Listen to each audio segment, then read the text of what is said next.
Hi అండి. Welcome back to my channel north ఇండియాలో తెలుగు పిల్ల. ఇవాళ నేనైతే ఏం చేశానో చూడండి. జొన్న రొట్టె, వైట్ రైస్ చేశాను, ఇంకా చికెన్ కర్రీ, ఇంకోటి వచ్చేసి గ్రీన్ చికెన్ కర్రీ, ఇంకా మజ్జిగ. సో నెక్స్ట్ వచ్చేసి ఆనియన్స్. ఇంకా తినడానికి ఇవన్నీ తిన్నాక కొంచెం కడుపులో మంట పుట్టిద్దిగా, సో అది తట్టుకోవడం కోసం అయితే కరబుజ్జ ఒప్పలు. సో ఏ ఫ్రూట్ అయినా సరే అంత టేస్ట్ రాదు ఫుడ్ తిన్నాక తినేదానికి. అరటిపండు ఒక మాదిరిగా ఉంటుంది, కరబుజ్జకాయ టేస్ట్ అయితే మామూలుగా ఉండదు అనమాట, ఖచ్చితంగా బాగుంటుంది. సో ఫైనల్గా అయితే ఇంత తిన్నాక అరగాలంటే ఎక్కడికో చోటికి వెళ్ళాలా, ఇంట్లో అలాగే పడుకుంటే ముందైతే పొట్ట వచ్చేస్తుంది, తర్వాత అయితే ఇంకా అన్ని రోగాలు వచ్చేస్తాయి. సో అందుకే ఇవాళ అయితే నేను మా ఫ్రెండ్ వాళ్ళ ఇల్లు చూపిద్దామనేసి తీసుకొని వచ్చిన. మీకు ఇంతకుముందు ఆర్మీ క్వార్టర్స్ పెట్టాను కదా, ప్రతి క్వార్టర్ ఒకేలాగా ఉండదండి, ఒక్కొక్క క్వార్టర్ ఒక్కొక్కలాగా ఉంటుంది. అంటే యూనిట్ని బట్టి క్వార్టర్స్ ఫెయిర్గా ఉంటాయి, అలాగే రూట్ని బట్టి, అంటే ఎలా చెప్పొచ్చు అని చెప్తే ఏరియాని బట్టి ఒకలాగా ఉంటాయి అనమాట. సో ఇవాళ అయితే మా ఫ్రెండ్ వాళ్ళ క్వార్టర్ చూపిస్తాను మీకు. సో ఫ్రెండ్ అనుకోండి, లేదంటే సిస్టర్ అయినా అనుకోండి. సో బయట అయితే ఇలా ఉంటుంది అనమాట. భయపడకండి ఇలా ఉందని, లోపల చాలా బాగుంటుంది, భయపడాల్సిన అవసరం ఏం లేదు. సో పిల్లలకైతే ఎటువంటి ప్రాబ్లం కూడా లేదు, మంచిగా ఆడుకోవచ్చు. ఎంత ప్లేస్ ఉందో చూడండి, వెహికల్స్ కూడా తిరగవు అనమాట, చాలా బాగా ఆడుకోవచ్చు. పిల్లలకైతే ఇబ్బందే లేదనమాట. ఎటు చూసినరా అసలు ఇలాంటి ప్లేసులు చూస్తే నాకు ఎందుకులే ఏవో గుర్తొస్తాయి, బూత్ బంగ్లాల్లాగా గుర్తొస్తాయి అనమాట. మనుషులు ఉన్నంతవరకు ఏం పర్లేదు, బాగుంటుంది. ఇక్కడ అయితే బట్టలు ఆరేసుకోవడానికి అనమాట. చలికాలం విపరీతంగా కూడా చూసినరా, ఈ నుంచి అంత దూరం, ఎంత దూరం ఉందో ఆ తాడు సరిగ్గా గమనియండి, ఎక్కడి నుంచి అక్కడి వరకు కట్టారో తాడైతే. మళ్ళీ చూడండి, ఈ బిల్డింగ్ నుంచి ఆ చెట్టు వరకు, అమ్మో చూడండి ఆ తాళ్ళు చూసినరా. సో చలికాలం ప్రాబ్లమ్స్ ఇక్కడ, బట్టలు ఎక్కువ చిన్నపిల్లలు ఉన్న వాళ్ళకైతే మరీ ఎక్కువ పడతాయి కదా, వాళ్ళు టాయిలెట్ అని అదని ఇదని ఇంకా గబ్బులు ఎత్తుంటారు. సో బట్టలు అలాంటప్పుడు ప్రాబ్లం అవుతుంది. సో అందుకని అంత పెద్ద పెద్ద తాళ్ళు కట్టుకుంటారు బట్టలు ఆరేసుకోవడానికి. సమ్మర్లో అయితే ఈజీగా ఆరిపోతాయి, నో ప్రాబ్లం. సో ఇంకా బట్టలు గుట్టలు ఇటు కథలు ఏం పని కానీ ముందైతే క్వార్టర్ చూపిస్తా. సో కింద చూసిండ్రా ఏంటి ఇన్ని దారులు ఉన్నాయి అనుకున్నా, అవి 4 క్వార్టర్స్. కింద ఇటు సైడ్ ఒక క్వార్టర్, అటు సైడ్ ఒక క్వార్టర్, అటు సైడ్ ఒక క్వార్టర్, అటు సైడ్ ఒక క్వార్టర్, 4 క్వార్టర్స్ అనమాట. సో మళ్ళీ ఇటు సైడ్ కూడా చూడండి, ఇటు సైడ్ కూడా క్వార్టర్స్ ఉన్నాయి. సో ముందైతే మా ఫ్రెండ్ వాళ్ళది, పోనీ సిస్టర్ అనండి, సిస్టర్ వాళ్ళ ఇంటికి వెళ్దాం పదండి. సో పైకి మెట్లు, ఇక్కడ కొంచెం వాటర్ పడితే జారే అన్నో పడతాం. సో ఇదైతే ఇటు సైడ్ అది బ్యాక్ సైడ్ కాదు. సో ఇక్కడ కూడా ఒక 4 క్వార్టర్స్ ఉన్నాయి, పైన కూడా ఎవరో ఓం అని మంచిగా రాసి పెట్టిండ్రు కదా. సో అలాంటివి చూసినప్పుడు ఏమనుకుంటారు, మన తెలుగు వాళ్ళం అనుకుంటారు, కాదు హిందీ వాళ్ళు కూడా రాసుకుంటారు అలాంటివి.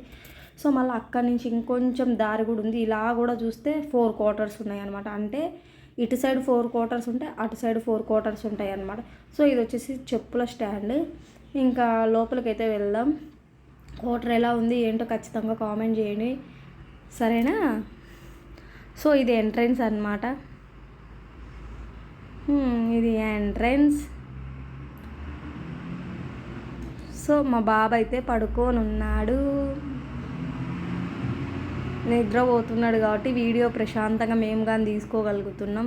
సో అది వచ్చేసి లాకర్ అనమాట. మనం ఏ ఒకటి బట్టలు కానీ ఇంకా ఏ సరుకులు కానీ ఏవో ఒకటిగా ఇక్కడ ఒక టేబుల్ ఇచ్చిండ్రు. సో ఇది వచ్చేసి ఎంట్రన్స్లోనే ఒక బాక్స్ మీద అలా కూర్చోడానికి ఒక ఫ్యాన్ ఇంకా అక్కడ. సో నెక్స్ట్ వచ్చేసి ఇది వచ్చేసి హాల్ టైప్ అనమాట, ఎంట్రన్స్ కాకుండా ఇంకొక హాల్ టైప్ అనమాట. ఫస్ట్ వస్తుంది, మళ్ళీ నెక్స్ట్ కూడా ఇంకోటి వస్తుంది. సో ఇది వచ్చేసి ఒక బెడ్రూమ్. అది వచ్చేసి ఏదో అనుకోకండి, గ్రీన్ కలర్గా ఉందని మిర్రర్, ఇప్పుడు చూసిండ్రుగా మిర్రర్ కనపడింది కదా. సో కింద మేకప్ వేసుకోవడానికి టేబుల్. సో ఇదైతే ఒక బెడ్రూమ్. ఈ ఆర్మీ క్వార్టర్స్లో వెంటిలేషన్ చాలా బాగుంటుంది. సో ఇది ఒక లాకర్, స్విచ్ బోర్డులు కూడా ఉన్నాయి చూడండి. ఈ తాడెందుకు అనుకుంటున్నారా, ఎండాకాలం కదా, దోమలు వస్తాయి కదా. సో దోంతర కట్టుకోవడానికి యూజ్ఫుల్గా అలా కట్టుకున్నారనమాట. సో అంతే, బట్టలు ఆరేసుకొని కూడా యూజ్ అవుతుంది చలికాలం వస్తే ఫ్యాన్ కింద, అందుకు అవసరం అనమాట. ఆ తాడు 2 విధాలుగా ఎలా కావాలంటే అలా యూజ్ చేసుకోవచ్చు. నెక్స్ట్ వచ్చేసి ఇది ఒక బెడ్రూమ్ అనమాట. ఇంకా ఈ బెడ్రూమ్లో దేవుడు, ఇంకా ఏముంది, ఒక టేబుల్ మీద ఏమేమి ఉన్నాయో మీరే చూడండి. కూల్ డ్రింక్స్ ఉన్నాయి, సో ఇంకా ప్లాస్కో బాటిల్స్ ఉన్నాయి. సో ఒక చైర్, ఇది వచ్చేసి హ్యాండ్ వాష్కి ఇచ్చిండ్రు. ఇక్కడ మిర్రర్. ఈ ఆడవాళ్ళు ఉన్న ఇంట్లో మాత్రం ఎక్కడ చూసినా, ఏ అద్దం దగ్గర చూసినా మేకప్ వస్తువులు తప్పితే ఇంకేం కనపడవు అనమాట.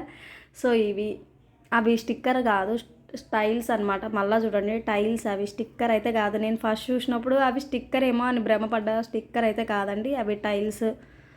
సో నాకైతే ఈ క్వార్టర్ చాలా బాగా నచ్చింది. ఎంత పెద్దగా ఉందంటే ఇలాంటి ఇల్లు బయట దొరకాలంటే ఖచ్చితంగా 25,000కి తక్కువ అయితే అస్సలు దొరకదనమాట. సో మన సైడే అలా ఉంటుంది, మరి ఇక్కడ ఎంత రేట్ ఉంటుందో నేను చెప్పలేను, నాకు తెలియదు కానీ.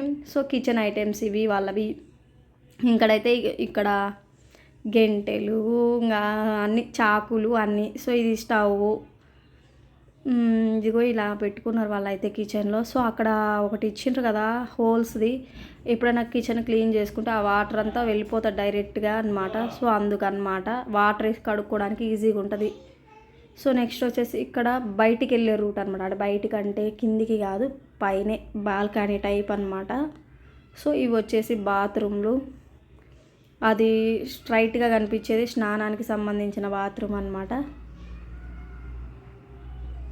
ఇలా ఉంది, బాత్రూమ్ కూడా బాగుంది కదా.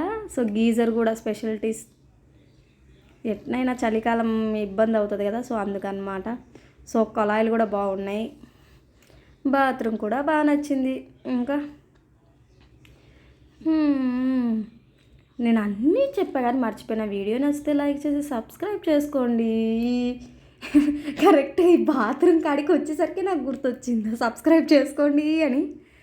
పోనీలే. సో చైర్స్ ఎక్స్ట్రా ఉన్నాయని తీసుకొచ్చి మూలన పెట్టిండ్రు. నెక్స్ట్ వచ్చేసి ఏంటి మళ్ళీ కిచెన్లోకి వచ్చాను అనుకుంటున్నారా? సో ఇంకొకటి చూపిస్తా. సో ఫైనల్గా ఇది ఒక బెడ్రూమ్ లాంటిది కాదు, ఇది హాల్. ఎందుకంటే మా